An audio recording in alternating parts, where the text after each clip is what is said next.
Toyota 应该也不可能会花大价钱来把这个 engine 做升级啦。还有一个要吐槽的点啊，就是它这个 electronic parking brake 啊。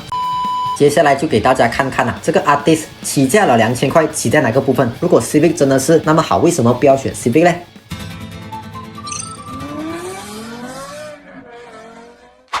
？Hello， 大家好，欢迎回来 Ranger Man 频道，我是阿仔。那么今天就带大家来看看2023 Toyota Corolla Altis 的小改款。与其讲是小改款对我而言它更像是小升级，因为我之前也没有接触过这个2021的 TNGA Chassis 的这个 Altis， 所以今天我就把 review 也一次过做掉。顺便我也会讲到为什么到现在还是有消费者会为这个 Altis 来买单，而不是选择 Civic。Altis 对比起 Civic 有什么优势的地方？又或者讲这个 Altis 它到底有什么样的价值值得你的购买？哎呀，卡背每次都肮脏，拿出来打又累到半条命，耗时耗力，重点还弄不干净。这样有没有省时省力又方便清理的汽车卡背？当然有，它就是 Dodomat。大家应该都知道Dodomat 最大的特点就是它的双层式设计，只需撕开摇，1分钟以内就可以清理干净，甚至自己都可以动手清理。聪明伶俐的你又省下了洗车内饰的钱了。我懂，虽然现在买新车 salesman 都会送你 coin mat， 俗称 Maggie Man carpet， 然后一般人就是用原装的 carpet 上面再叠一层 coin mat，coin mat 本身又比较厚，又容易跑位，这个时候就会导致卡到油门或者 brake， 卡到 brake 的话就非常危险，因为踩不到底。Dodomat 的话卡定是完美 fit 你的车，甚至还防滑，不会跑位，也不会特别厚，无形中也增加了你的安全性。然后你是不是以为买完 Dodomat 厂家就不管你了？ Dodomat 既然给你3年的 warranty， 就跟你买车一样，有 warranty 或者给的越多年，当然你买起来用起来才安心。有兴趣 Dodomat 的各位可以点我说明栏的链接查看配套，根据自己的需求和预算来选择，新车比较热门的旧车一般上都有，赶快点我说明栏的 link 去查看，你买的不只是咖啡，还有时间、安全和便利性。 Dodo, the new innovative car mat。 在影片接下去之前，又要再麻烦各位给我一个免费的赞，顺手再来个免费的订阅啦。订阅跟赞都是免费的，你敢看它点下去。重点是这个频道不只会有新车 review， 甚至新车、二手车的维修与保养知识等等，不要错过任何影片的话，就记得要先订阅频道。外形方面可以看到这个 Altis 它都用了很多这种棱角的设计，很多锐利的线条照理来讲应该是很 sport， 不过我觉得就是它的整体比例问题啦，它的车头就不如 Civic 那么阔那么扁，就没有那种超跑的感觉然后这个就是这一次小改款你所看得到前脸有改变的地方，就是它这个 grill 的部分，从以前的横线条换成这种封网状的设计，当然也是有碰上 piano black 给你。整个前脸就没有那种黑色 plastic， 看起来就会比较Altis一点啦。不过我个人其实更加喜欢这个国外版的 Altis也就是这个 Corolla Hatchback。这个 Hatchback 版本呢，它的车头对我来讲就更加对到我的口味。它的头灯有像一个斧头的形状整体的线条会比个人而言会比这个 Altis 来的更加好看，更加有特色一点。配置方面，当然车头灯都是给完你 LED， 从大灯到 Daylight 到 Signal， 当然也包括雾灯。都卖到这个价钱 C segment 了，这种东西不给真的是对不起消费者这个也是 Toyota 一路以来的一个优势啦，无论全车系都给到你满满的 LED 然后有想要找这个 Altis 或者是别的 Toyota 车的话，都可以联络我的 brother， 可以询问他现在有什么样的优惠或者有什么现货啦。车侧的话，这个 Corolla Altis 就没有采用现在所流行的这个 fastback 设计，整体看起来还是比较传统的一个3厢车，或者是我们讲 sedan 的这个感觉，就跟我刚刚在车头有讲到的，就是它这个比例的问题，让它看起来没有那么 sport， 整个线条就是比较传统车顶你也感觉它不会刻意压到很低，由此可见车内空间应该是会蛮不错的。Rim 是采用17寸，大压的话就给你米其林，因为这个 Altis 是泰国 CBU 进口所以都是给米其林的大压。车尾整体的线条来讲是顺眼是好看的，你讲会到特别惊艳特别运动的话那个就没有啦，这个就不是 Altis 的风格了。它的车尾就比较简单啦，你没有看到太多的材质搭配，不会一种乱七八糟的感觉，也没有开到很多的洞很多的 accessory 一些东西。这个尾灯的话，我个人就还蛮喜欢的，然后中间是有采用这个 chrome 来进行贯穿式，可以看到它的这个尾灯的灯条非常饱满，非常立体的，就不像是 Toyota Vios 那样，给我感觉比较像是 Innova 的感觉。整个 bumper 的底部啊，就像我讲到的，也没有给你 diffuser， 也没有做一些很 sporty 的东西，就只是左右有开了这个 AMG 的口啊，跟它的车头有做到一个呼应的感觉。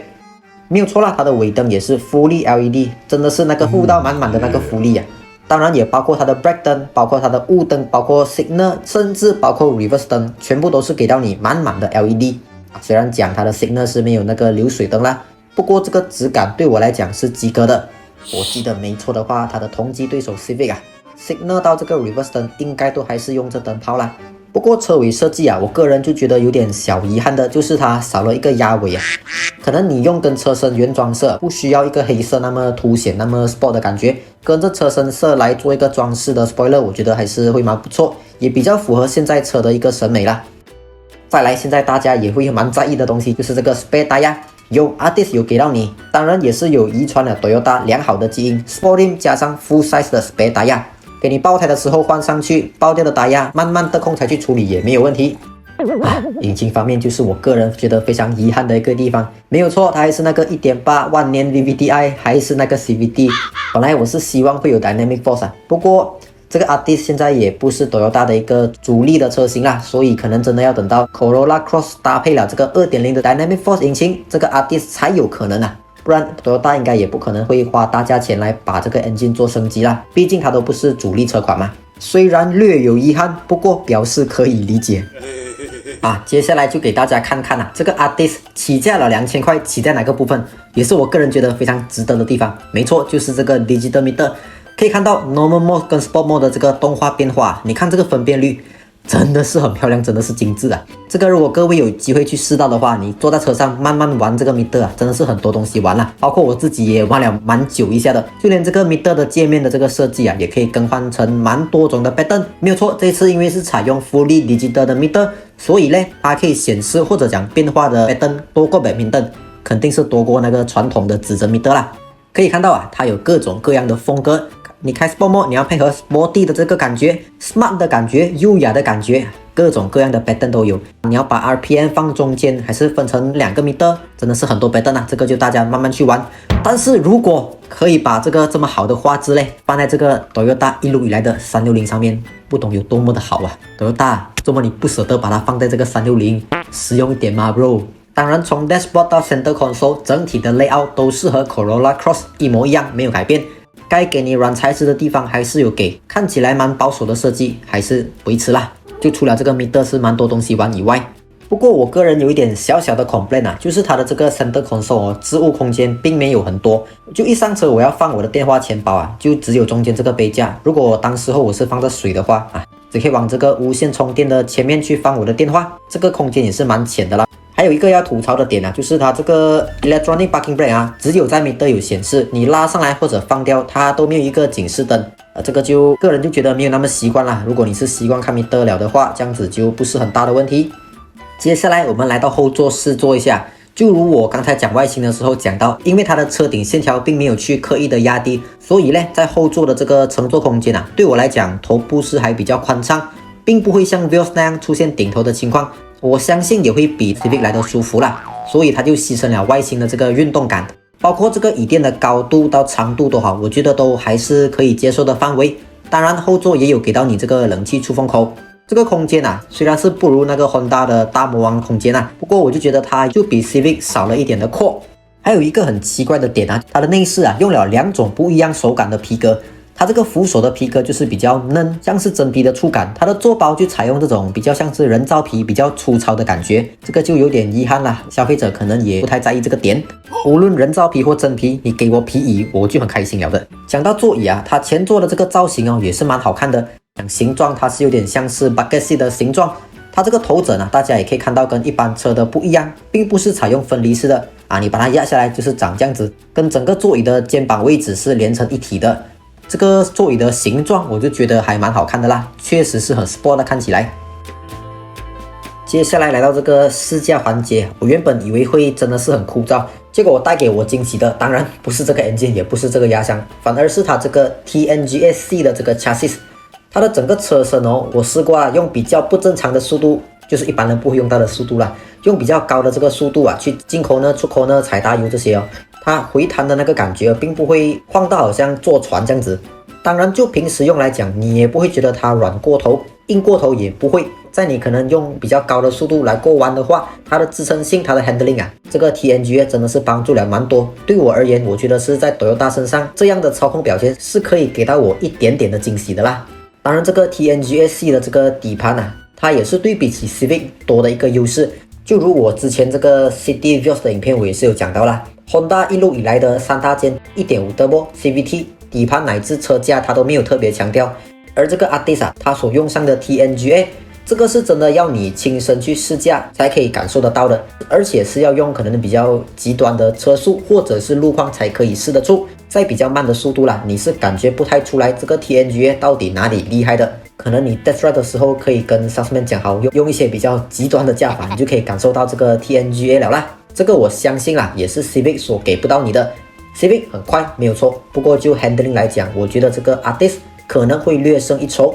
还有啊，Toyota 公认的一点耐用，这个公认啊，并不只是讲我们本地马来西亚的市场而已。其实到国外多好啊！你看，包括台湾、中国啊，他们的 taxi 首选也都是这个 Corolla Altis。无论从以前的旧款啊，到现在的新款啊，他们都有跟得上。包括是这一款啊，他们也都是照样选来做 taxi。如果 Civic 真的是那么好，为什么不要选 Civic 呢？当然 Civic 好是好，但是 Civic 好的点跟 taxi 要的点不一样。taxi 要的就是耐用，而这个耐用啊，也只有 Toyota 给得到你这一点。同时 Altis 它也保证了空间和舒适性。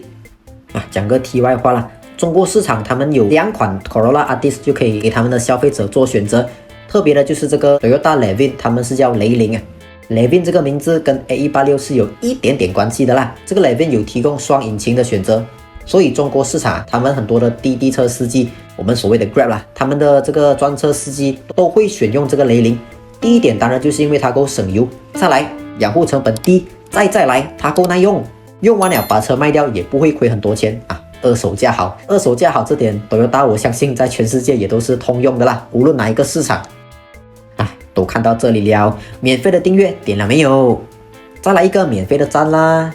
新车、二手车 review 加上保养、维修、通病等等的知识，这样的频道真的是不多见了，所以大家记得要给我一个订阅，鼓励我。然后也可以留言告诉我你想看的车，它的保养方面的一些问题或者维修方面。感谢各位，感谢收看，我是阿仔，我们下期见，拜。